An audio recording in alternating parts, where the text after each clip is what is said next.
कि बॉडी को आखिर चार्ज कैसे किया जाए। तो ये मेथड ऑफ चार्जिंग लिखते हैं।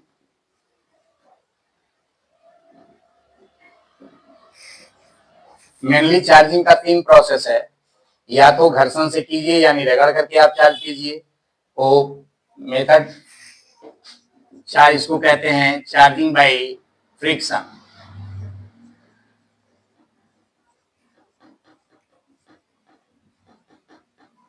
दूसरा है चार्जिंग बाय इंडक्शन, तीसरा है चार्जिंग बाय कंडक्शन, और फिर थर्मोइलेक्ट्रिक इफेक्ट में जाकर के वहां से भी हम लोग इलेक्ट्रॉन का एडिशन करते हैं वगैरह वगैरह।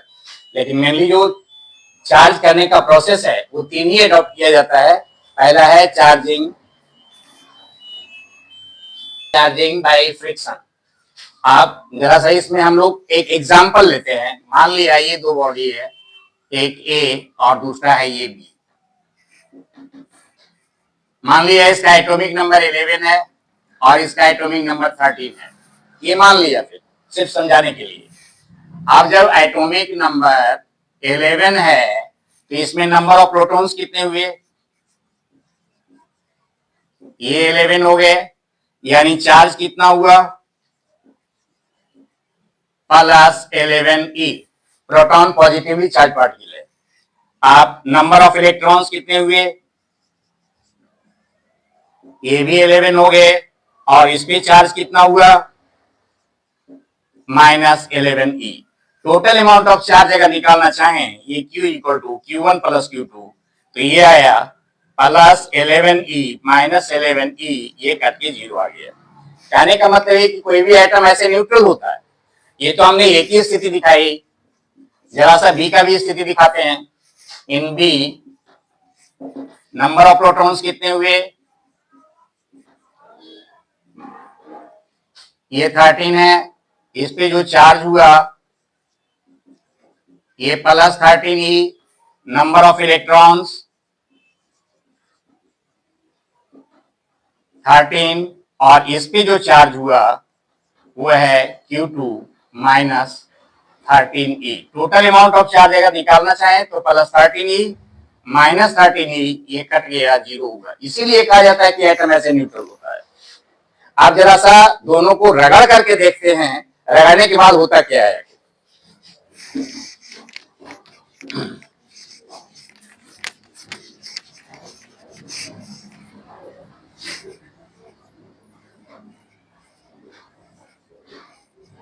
ये ए है, ये बी है, इसका एटॉमिक नंबर 11 था, ये 13 था। मान लिया कि रगड़ने के बाद एक इलेक्ट्रॉन उछल करके इससे इसमें चले जाते हैं। आप इलेक्ट्रॉन गए हैं, प्रोटॉन नहीं। प्रोटॉन तो न्यूक्लियस के भीतर की चीज है। आप जरा सा रगड़ने के बाद अगर एक इलेक्ट्रॉन जाते हैं तब ए की स्थिति देखते हैं।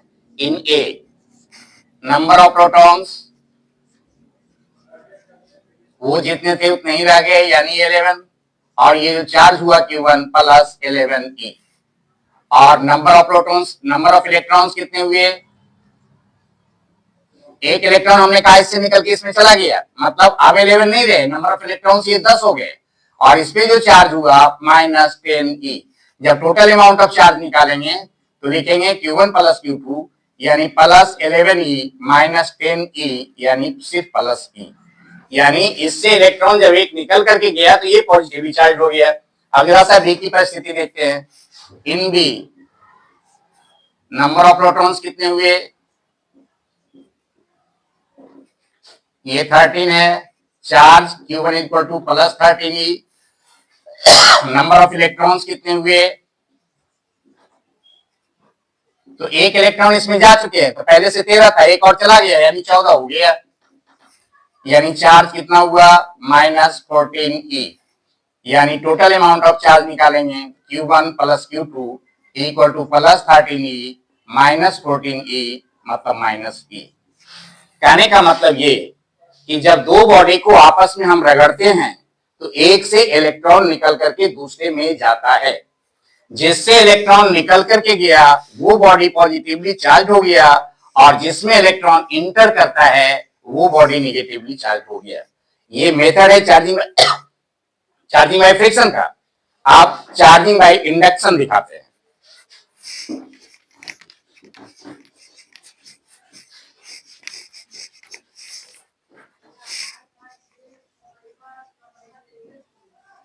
Charging by induction. इसमें मान लीजिए एक बॉडी है जो अनचार्ज है और दूसरे चार्ज बॉडी को लाते हैं, ये पॉजिटिवली चार्ज है मान लिया। अब इसमें सटाना नहीं है, इसको सिर्फ इसके बगल में ला करके खड़ा कर देना है। अब ये करेगा क्या, ये इतना पावरफुल है पॉजिटिवली चार्ज, इलेक्ट्रॉन तो चारों तरफ डिस्ट्रीब्यूट है, आना जाना इलेक्ट्रॉन का ही होगा। बार बार ये कह रहे हैं कि न्यूक्लियस के भीतर की चीज है प्रोटॉन, तो प्रोटॉन से कोई वास्ता ही नहीं है। अब इलेक्ट्रॉन जितना इसके डिस्ट्रीब्यूट है वो सब यहाँ मुंह पे खींच करके ये जबरदस्ती जमा कर देगा। तो इस पार्ट पे ये इलेक्ट्रॉन जमा हो गया, यानी ये पार्ट निगेटिवली चार्ज हो गया, और जहां से निकाल के चला गया ये पार्ट पॉजिटिवली चार्ज हो गया। एक ही बॉडी के दो किनारे हैं, तो जिस किनारे के बगल में ये पॉजिटिवली चार्ज है उसका ठीक बगल वाला किनारा निगेटिवली चार्ज हो जाएगा, और इसके दूसरा किनारा ये पॉजिटिवली चार्ज हो जाएगा। इसको हम लोग बाउंड चार्ज बोलते हैं, और इसको फ्री चार्ज कहते हैं।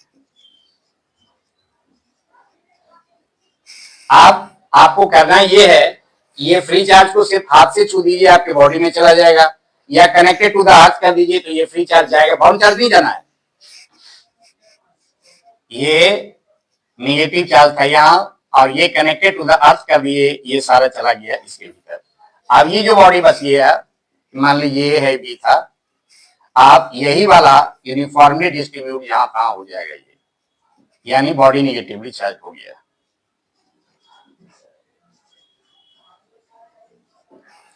सेम प्रोसेस अपनाना है अगर आप बॉडी को पॉजिटिवली चार्ज करना चाहते हैं तो।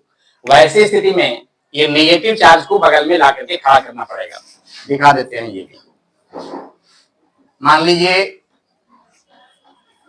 इस कंडक्टर पे कोई चार्ज नहीं है और ये चार्ज है, ये नेगेटिवली चार्ज है। आप इलेक्ट्रॉन जहां भी डिस्ट्रीब्यूट हैं इसको जबरदस्ती ये ढकेल के बाहर कर देगा, यानी सारे इलेक्ट्रॉन यहाँ पे मूव कर जाएंगे, और जहां से इलेक्ट्रॉन निकल करके गए वो पॉजिटिव चार्ज हो जाएगा। तो इस कहने का मतलब इसमें भी दो चार्ज बने, ये आपका बाउंड चार्ज हो गया और ये आपके फ्री चार्ज हो गए। अब इसको भी आप हाथ से छू दीजिए या कनेक्टेड टू द अर्थ कर दें तो ये सारा फ्री चार्ज यहाँ चला जाएगा, सिर्फ यहाँ पर प्लस बच जाएगा। अब ये यूनिफॉर्मली डिस्ट्रीब्यूट पूरे बॉडी पे हो जाएगा और ये बॉडी पॉजिटिवली चार्ज हो गया। तो ये नेगेटिवली चार्ज करने के उपाय हैं, ये बॉडी को पॉजिटिवली चार्ज करने के उपाय हैं। इस प्रोसेस से किसी बॉडी को अगर चार्ज किया जाता है तो इस प्रोसेस को हम लोग चार्जिंग बाय इंडक्शन कहते हैं। अब देखिए पहले गांव में हुआ क्या करता था, लोगों को ये पता नहीं था और लोग ये समझते थे कि तार के पेड़ पे ही बिजली ज्यादा क्यों गिरती है। एक बात ध्यान देंगे आप कि तार के जो पेड़ होते हैं वो इसके सारे पत्ते ये नुकीले होते हैं, आप चार्ज डेंसिटी बढ़ जाता है। वैसी स्थिति में अब बादल में यहाँ फ्रिक्शन हुआ, ये कैसा चार्ज लेके आ रहा है हमें नहीं पता। जब ये काफी नजदीक इसके आ गया तो इसी इंडक्शन की प्रक्रिया के कारण यहाँ पे अपने आप नेगेटिव चार्ज प्रोड्यूस हो गया, और अब ये पॉजिटिवली चार्ज है ये नेगेटिवली चार्ज है, इसीलिए ये खींचेगा। इसे वज्रपात कहा करते हैं। गांव में जनरली ये देखा जाता है और कहा भी जाता था कि तार के पेड़ पे ही बिजली गिरती है, कारण बस यही था। ये चार्ज कैसा चला है, फ्रिक्शन बादल में क्या हुआ हमें नहीं पता, लेकिन जब इसके काफी नजदीक आया तो इंडक्शन के कारण अगर ये पॉजिटिव चार्ज लेकर के आ रहा है तो नेगेटिव चार्ज अपने आप डेवलप कर जाएगा, और ये अनलाइक चार्ज है अट्रैक्ट करेगा, इसलिए यहाँ बिजली गिर जाएगी। एक बात और, गांव में पहले खपड़ैल के घर हुआ करते थे, एक आंगन होता था, वहां पिंडा जी होते थे, बगल में धाजा गाड़ा जाता था। तो उस समय के लोग जिन लोगों ने ये पहला प्रोसेस चलाया होगा कि आंगन में धाजा गाड़ा क्यों जाता है, उन्हें ये नहीं मालूम था कि चार्ज क्या होता है, लेकिन उन्होंने देखा था कि भाई वज्रपात जनरली तार के पेड़ों पे ही हुआ करता था। अब उन्होंने किया क्या कि बताया कि सबसे जहां तक उसकी ऊंची दीवार है या ऊंची छत है, खपड़ैल का छत हुआ करता था, तो बीच में आंगन होता था, आंगन के बीच में बांस एक बहुत लंबा सा धाजा जिसको कहते थे वो गढ़ दिया जाता था, और इसमें एक पताका लगा दिया जाता था, और ये कनेक्टेड टू द अर्थ था ऑलरेडी। आप और यहां मान लीजिए ये छत है, यहां भी ये छत है, तो ये सबसे ऊंचाई पे जब ये बिजली आती थी यहां से, अब ये पॉजिटिव या निगेटिव जैसा भी चार्ज लेके आ रहा है, तो इंडक्शन के कारण निगेटिव चार्ज अपने आप पैदा हो जाएगा। अब बिजली इसी पे गिरेगी, वज्रपात इसी पे होगा, आपका मकान सुरक्षित बच जाएगा। मकसद यही था। आज भी कहा जाता है कि अगर आप कहीं रास्ते में जा रहे हो और 1-2 किलोमीटर तक कोई भी अगर पेड़ पौधा नहीं हो, अगर आप खड़े हैं, तो वहां के लिए सबसे ऊंचाई वाले व्यक्ति आप ही हैं, और आपके बॉडी, आपके माथा का चार्ज डेंसिटी सबसे ज्यादा हो जाएगा।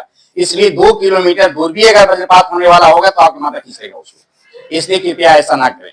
वैसी स्थिति में अगर बादल चमक रहा हो, अगर बिजली चमक रही हो, बादल गरज रहे हो, तो आप जमीन पे लेट जाएं। फिर किस्मत फूटा हुआ होगा तो गिरेगा वहां पे, ऐसे उसकी संभावना कम जाती है। बंद कर दो।